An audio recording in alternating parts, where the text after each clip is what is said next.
There's one big thing I want to talk about in the business plan, okay? A business plan obviously communicates your market need, how you operate. I like this when it discusses your current stage as well as future stages, right? So we all have a pathway, even if we're at the top, okay? Even if we're the boss or the CEO, there's still a future stage. That's okay. It's okay. You don't have to be at the top now. It's okay to have a bad day. It's okay for it to not work. But we need to start being okay and just being like, oh, okay. This is my current stage, okay? And these are my details for the future stages. And if things kind of change now, I can change the future stage, but you still want it in a plan.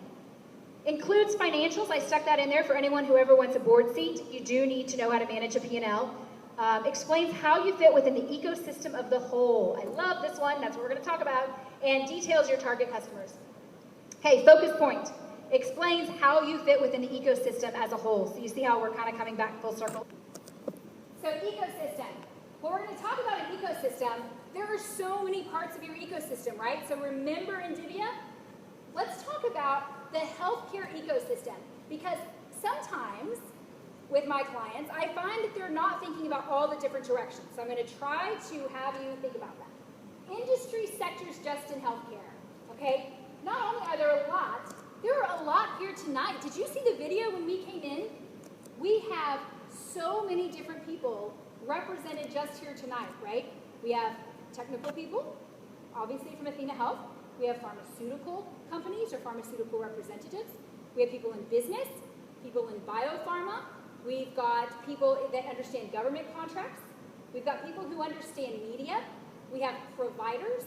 We have people that are really, really changing the way things are done, but they might be acting in a silo. Do you understand how all of these work together?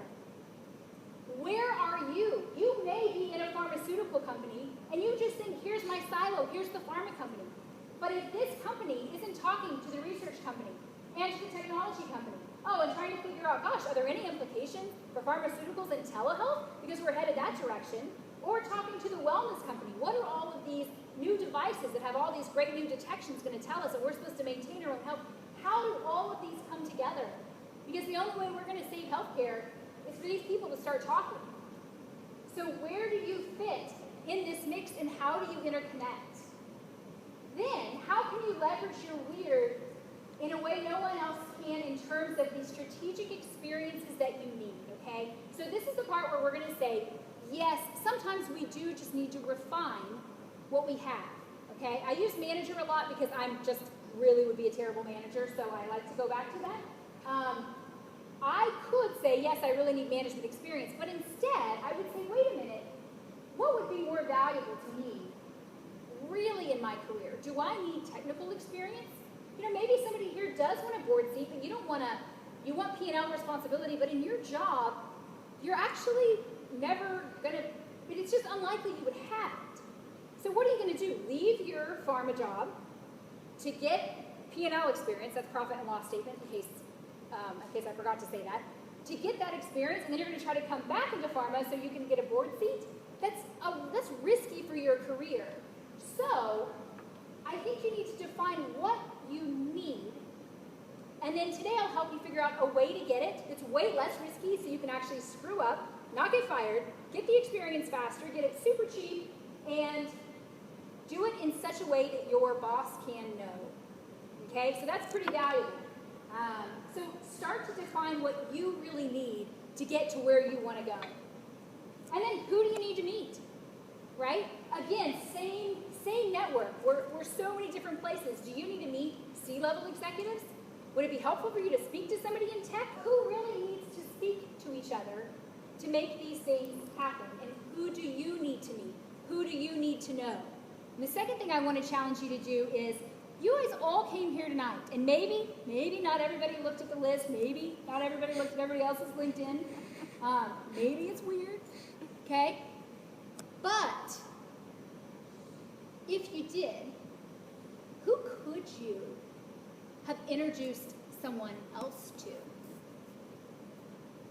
Do we all have that ability? Do we owe it to ourselves? Do we we owe it to each other, right? Hey, wait. Are we always proactively thinking, right? Let me just make the introduction and see where it leads. Make a cross connection between two people just because you think they're both interesting. Because they both like Batman, and you know she's in IT, and you know he's in marketing, but maybe there is an IT, marketing, Batman connection, and there probably is, right? Because there's passion there. So it's just figuring out who you need to meet, who you want to meet, and calling upon yourself to also make those happen. If somebody does something cool, post it on their LinkedIn.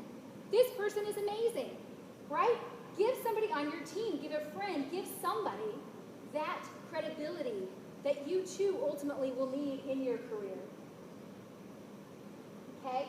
Do you really know your network, or is it just a cool picture to look at, right? LinkedIn stopped doing this. It was really cool. But do we just click, click, click, click, click, click, click, click, click, click, click, click, and now we have all these friends, and what do we do with them? Okay, we don't even make pretty pictures with them anymore.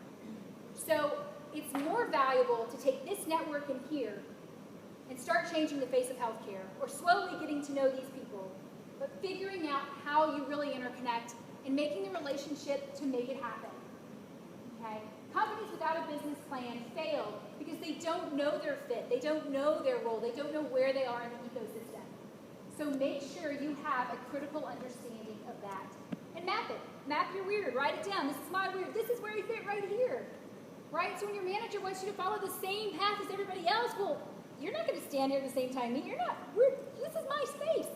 Define your space. Map it. Put your plot right on that map and be proud of your location.